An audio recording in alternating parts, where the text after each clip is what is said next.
Bonjour mesdames et messieurs, bienvenue à Perspective. Je m'appelle Julian Paparella. À 2 semaines de la célébration de Pâques, ce matin à la maison Sainte-Marthe, le pape François a exhorté les chrétiens à prier avec courage, face à face avec le Seigneur, sans tiédeur, mais y mettant tout son cœur. Le président italien Sergio Mattarella était présent dans l'Assemblée. Quand je prie, le pape a souligné, c'est Jésus qui prend ma prière et la présente au Père. Il n'a pas besoin de parler, il lui montre ses plaies. Le Père les voit et fait grâce. Quand nous prions, pensons que nous le faisons avec Jésus. Jésus est notre courage, notre assurance. Comme Jésus intercède pour nous auprès du Père, il faut que nous aussi, nous intercédions les uns pour les autres. Et ce mois-ci, le pape nous invite à prier tout particulièrement pour les médecins et les humanitaires en zone de guerre et de combat. Écoutons l'intention de prière du pape pour ce mois d'avril, grâce à Vatican News.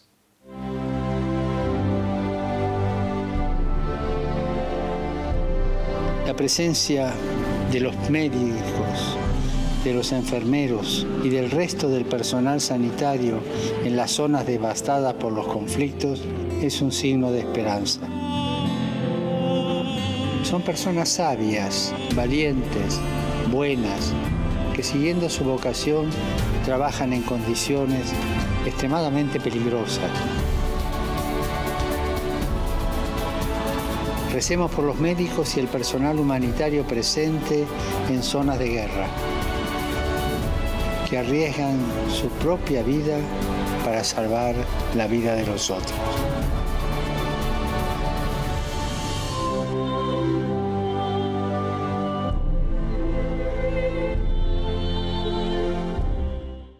En 15 jours, l'Église tout entière entrera dans le Triduum pascal, les 3 jours quand nous vivons avec Jésus sa passion, sa mort et sa résurrection. Le Triduum commence par la célébration de la messe de la dernière scène avec le lavement des pieds. L'année dernière, le pape François s'est rendu à la prison de Regina Coeli à Rome pour célébrer la dernière scène et laver les pieds de 12 détenus. Le Vatican a annoncé cette semaine que cette année encore, le pape lavera les pieds de 12 personnes incarcérées au centre pénitentiaire de la Casa Circondariale de Verelli, aux périphéries de Rome, qui accueille actuellement 557 détenus. Et finalement, 2 nouvelles charges à vous annoncer.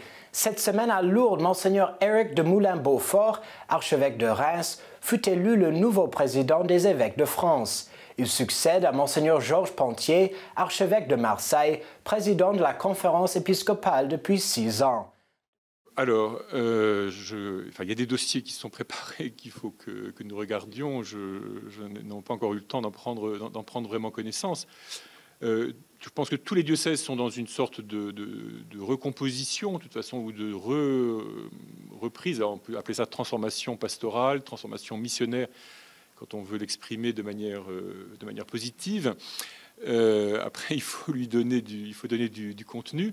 Je pense que tout le monde est attelé à cette tâche qui passe par une certaine transformation des relations et du partage des responsabilités entre les prêtres et les laïcs, les fidèles.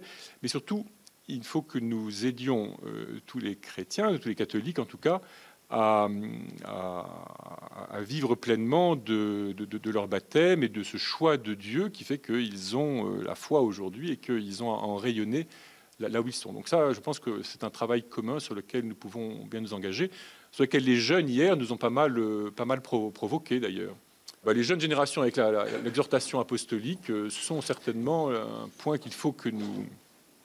ils soient les partenaires de notre réflexion. De plus, aujourd'hui, le pape a nommé un nouvel archevêque de Washington, aux États-Unis. Monseigneur Wilton Gregory, archevêque d'Atlanta depuis 2004, succédera au cardinal Donald Wuerl qui prend sa retraite.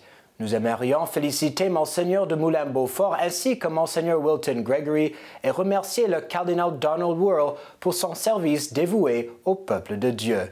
Et c'est tout pour aujourd'hui. Merci de nous avoir suivis et que Dieu vous bénisse.